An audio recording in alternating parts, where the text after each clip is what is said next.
Bueno, hablando del clima, el clima en el PJ empezó a encenderse, empezó a levantar temperatura porque comienza esta semana un proceso que va a durar unas cuantas semanas que tiene que ver con la elección de autoridades, la renovación de autoridades con un presidente del PJ, un expresidente argentino como Alberto Fernández que decidió dar un paso al costado después del escándalo, después de conocerse el escándalo con su exmujer. Pero claro, a partir de que empieza este derrotero, ya se empezaron a dar algunas señales de lo que es este movimiento justicialista, como les gusta llamar a algunos de los referentes. Y si hablamos de referentes, él es uno que siempre está dispuesto a hablar de la realidad del Partido Justicialista. Hablamos de Omar Plaini, que es el titular del gremio de los canillistas. Plaini, ¿cómo le va? Marcelo Pinto lo saluda aquí en Mañana Sí por la 91.1. ¿Cómo está usted? ¿Qué tal, Marcelo? Un placer a usted y todo el equipo. Que tengan un buen día. ¿Cómo va? Bien, todo bien, Plaini. Bueno, como siempre es un gusto conversar con usted porque realmente sabe leer al Partido Justicialista, conoce su historia, conoce su presente y por supuesto también quizás nos puede ayudar a delinear un poco lo que es el futuro del PJ.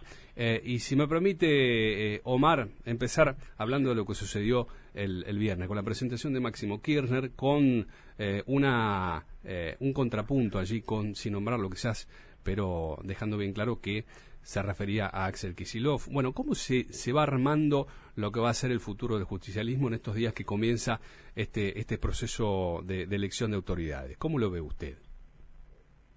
A ver, como pasa, digamos, en todo sistema democrático, cuando una fuerza política tiene la derrota, eso queda todo, siempre suele pasar, hay una crisis, hay discusiones. El tema es cuán y cuánto es la inteligencia para reconfigurarse, más en un momento donde pareciera haber un cambio cultural muy fuerte a partir de la irrupción de este presidente, que no tiene ninguna historia, ningún pasado, donde él evidentemente quiere arrasar con muchas cosas, por ejemplo, el respeto, la educación o el Estado, son dos cuestiones centrales. Me parece que el justicialismo, usted decía al comienzo, sí, es un movimiento, claro que es un movimiento. Yo creo que hoy la sociedad, lo que se discuta dentro del Partido Justicialista, a la mayoría de la sociedad argentina, inclusive a muchos que estamos dentro del Partido Justicialista, me parece que no es la prioridad. Yo creo que sí es un buen momento para debatir qué es el movimiento nacional justicialista en el siglo XXI. Me parece que esa es la discusión que debemos dar sobre el Estado, sobre lo privado, sobre la seguridad, sobre un montón de aspectos que hacen a la vida cotidiana de la persona humana. Entonces, entrar en este debate a cara descubierta, a cielo abierto, me parece que la sociedad está más allá de todo eso. Entonces no nos va a servir que nadie quiera arrogarse el peronómetro. Mira, hay una frase maravillosa que yo suelo usar, porque bueno, como tantos, cientos de miles y millones, nací en una casa peronista y obviamente es mi concepción, mi ideología, son mis principios, mis valores. En una oportunidad, don Hugo del Carril, para mí el último varón argentino, en el sentido de que se expresaba la palabra varón en aquel momento, quiero que se entienda, por su conducta, por su respeto, por su actitud. En una discusión todos sacaban el peronómetro y don Hugo del Carril dijo una frase que yo utilizo siempre, y es la siguiente: más peronista que yo, Juan Perón, nadie más. Así que me parece que esa discusión hoy no nos va a llevar a ninguna parte. Yo respeto todas las opiniones, todas las miradas, sobre todo aquellos que nacimos en una casa peronista, y después el peronismo tiene esta capacidad de congregar a mucho, a gran parte del progresismo nacional que después se incorpora. Yo, Perón decía, es tan magistral leer siempre a Perón, Perón decía, peronistas son todos, algunos se dan cuenta tarde. Y bueno, y se van incorporando después. Entonces, esto es como la política. Primero, la política no comienza cuando uno llega, se va acumulando historia. Yo creo que hoy nos debemos preocupar de lo que está pasando en el país y de esta mirada y de este intento de cambio cultural muy profundo que quiere hacer este hombre, que se reivindica como un anarcocapitalista, pero que tiene contradicciones en sus propias reivindicaciones. Así que me parece que, por lo menos, quien le habla no va a entrar en esa discusión, y jamás descalificaría o calificaría a un compañero. Bien. Tenemos ámbitos para hacerlo, dentro de nuestra fuerza política, dentro de una organización sindical, dentro de la CGT, dentro del Partido Justicialista. Me parece que hay que dar el debate y tenemos una muy buena oportunidad, porque ojalá yo esté equivocado, pero evidentemente este hombre nos lleva a un fracaso más en la República Argentina. Ahora, Pleni, el presidente. si bien el debate de la electoral, puertas adentro del justicialismo, no es obviamente el centro de la atención en este momento, donde tenemos inflación, desocupación y otras crisis por delante, pero hay un sector que está quizás descontento con la gestión de Javier Milei y está mirando a ver qué hace uno de los referentes de la oposición en la Argentina en este momento, como es el justicialismo.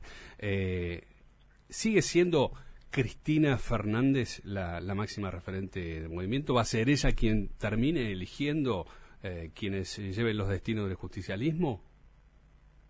Yo creo que es una gran referente, eso es indudable, 2 veces presidenta de la Nación, vicepresidenta, cargos legislativos. Ahora, eso de abarcar la totalidad del pensamiento justicialista ya es otro tema para debatir también muy profundamente. De hecho, siempre ha habido en el justicialismo distintas miradas, distintas corrientes en su interior. Entonces, por eso digo, en un momento donde nosotros sufrimos una derrota electoral y dejamos de ser gobierno nacional, todo va a estar en discusión, todo va a estar en discusión. Vuelvo a repetir, ella misma en un momento, del cual fui parte de aquel encuentro en el Senado, donde dijo, bueno, saque cada uno su bastón de mariscal, que es una de las definiciones que tenía extraordinaria Juan Perón, y empiece a ejecutar. Esto es lo mismo que cuando se hace la discusión jóvenes y viejos.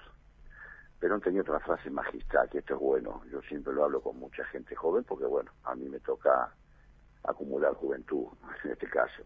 Perón decía, jóvenes son aquellos que no tienen el cerebro marchito ni el corazón intimidado. Entonces esta no es una cuestión etaria, es una cuestión de interpretar los tiempos que cada uno vive y cómo los vive, cómo los siente y cómo los lleva a la práctica.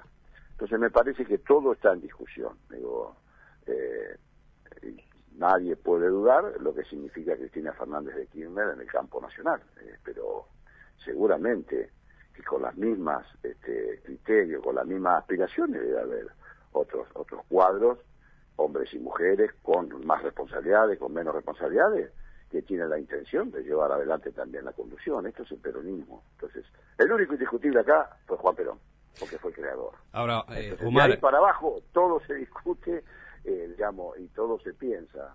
Pero en otro momento Cristina era indiscutible, ¿no? En otro momento del peronismo era indiscutible. Ahora, permítame... No, yo creo que pasó eso, pasó incluso siendo Cristina presidenta. Hubo discusiones, en la propia CGT hubo divisiones siendo Cristina presidenta. O sea, en mi caso siempre, digamos, tuve una mirada en favor de Cristina Fernández de Kirchner, pero usted recuerde que siendo Cristina presidenta en 2011, la CGT nos dividimos. Yo le puedo contar parte de la historia, pues soy parte de toda esta historia. Absolutamente. Nos dividimos precisamente porque había pensamientos contrarios a lo que en ese momento la presidenta planteaba en cuanto al sector nuestro del trabajo y algunas cuestiones que hacían a nuestros intereses. Entonces digo, vuelvo a repetir, Perón fue discutido, usted recuérdelo, hasta el propio Perón fue discutido. Entonces digo, Bandol fue un ejemplo, digamos, no hay nadie indiscutible y nadie imprescindible en la vida. Ahora, hay personas más relevantes, sí, claro, por supuesto que hay cabezas mucho más pensantes, mucho más inteligentes, que miran mucho más allá, sí, por supuesto. Y Cristina está entre esos 4 o 5 cuadros más superlativos que tiene el campo nacional, eso no lo dudo, pero hay otros cuadros seguramente también que tendrán aspiraciones. Ahora, después de lo que pasó el viernes, Omar, en confianza, no nos escucha nadie, ¿de qué lado de la vida está usted? ¿Del lado Máximo o del lado Axel Kicillof de la vida? Mire, yo llevo muchos años en la política, muchos años, vuelvo a repetir, nací en una casa peronista, y toda la discusión a mí me enseñaron, un gran dirigente que ya no está entre nosotros, que decía, los trapos sucios se enjuagan en casa. A mí no me va a escuchar jamás tomar una postura de cara a la sociedad y a la luz del día que tenga que ver con nuestros intereses, en este caso ideológicos. Lo hago donde corresponde, ahí sí me van a escuchar mi pensamiento. Fuera no aporto nada, al contrario, se aporta más para la confusión. Y algo que sí tiene que hacer la dirigencia en general es bajar los egos, porque cuando el ego supera la estatura del ser humano, nos vamos a cualquier lado. Entonces, sería bueno un poco de humildad que todos tengamos y demos la discusión de donde tenemos que dar el debate. Eso es lo más importante. Omar, no cambio de tema, lo llevo a lo que fue la visita de la CGT la semana pasada con el Papa Francisco. Sí. Bueno, hubo una semana cargadísima con noticias desde Roma, con idas y vueltas discursivas de un lado, del otro. ¿Cómo le fue a la CGT? Cuénteme cómo ve usted la posibilidad, más allá que Jorge Sola dijo, el Papa en el 2024 no va a venir, ya está cerrando el año, estamos promediando el año, por supuesto, pero hay esperanzas de que el próximo sí pueda venir. Pero claro, el Papa Francisco ya en muchas ocasiones manifestó que en años electorales él no quiere acercarse a las realidades de los distintos países que quieran que él vaya, pero por supuesto este es su país.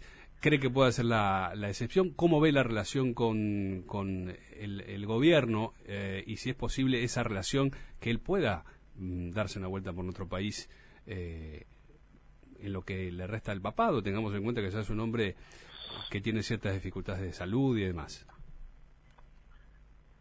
A ver, una primera cosa. Fue importante la representación de la Confederación General del Trabajo que estuviese con el Papa, porque en esos 35 o 40 minutos que estuvieron, que fue muy bueno, me manifiestan los compañeros, se le hizo entrega de la agenda para un nuevo contrato social de la Argentina, que la CGT elaboró, de 17 puntos, que incluso se le ha hecho entrega a fuerzas políticas, al propio gobierno nacional, y el Papa convalidó esa agenda que nosotros planteamos, donde hablamos siempre de un país con desarrollo, con producción y trabajo, y dignificó el trabajo registrado como condición humana. Eso es lo más importante. Después, la llegada o no del Papa a Argentina, esa es una cuestión que todos podemos hacer pronóstico, pero solamente lo sabe íntimamente él.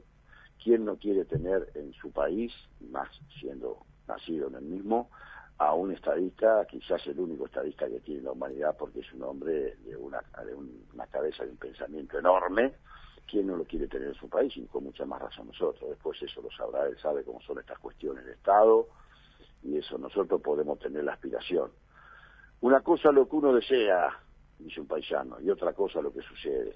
Así que ojalá esté en la Argentina cuanto antes, porque no solamente los católicos, los agnósticos, hasta los ateos los quieren ver al Papa, pero ya es una resolución que tomará él seguramente y verá lo conveniente de estar o no en la Argentina. Última cortita y al pie, usted comenzó hablando con algunas críticas, por supuesto, conocidas desde ya, Omar, de la gestión de Javier Milei.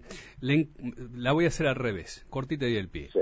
¿Le encuentra algo positivo a la gestión de Milei en estos casi 10 meses de gobierno? Por caso, la baja de la inflación.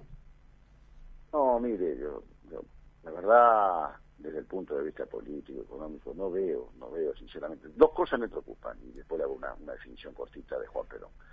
Primero, me preocupa la mala educación y la violencia que genera verbal a la autoridad máxima del país, porque eso después se derrama hacia abajo como una mancha de aceite. La violencia verbal, el agravio, la descalificación y el insulto no es parte de la democracia. Lo segundo, que diga que el Estado es el mal y el mercado es el bien, eso es absoluta y totalmente mentira, no es así de ninguna manera. Diría Willy Brandt, aquel canciller alemán de la época de la Guerra Fría: tanto mercado como sea posible y tanto Estado como sea necesario. Y por último, para analizar a este gobierno, una frase de Perón. Perón decía: una riqueza sin estabilidad social puede ser muy poderosa, pero siempre será frágil. Omar Blaini, secretario general del Gremio de los Canicistas. Muchísimas gracias, Omar. Un placer haber conversado con usted en estos minutos aquí en Mañana Sí. No, el gusto es mío, y para cuando ustedes lo consideren, que tengan una buena semana. Que siga bien. 9 de la mañana, 31 minutos. Estamos en 91.1 FM y te dejo las vías de comunicación antes de seguir compartiendo algo de música. 11 6485 0388. Hasta las 10. Estamos aquí en Mañana Sí. Información y análisis sobre los temas más relevantes de la política nacional. Hasta las 10. Temas más relevantes de la política nacional. Hasta las 10. Temas más relevantes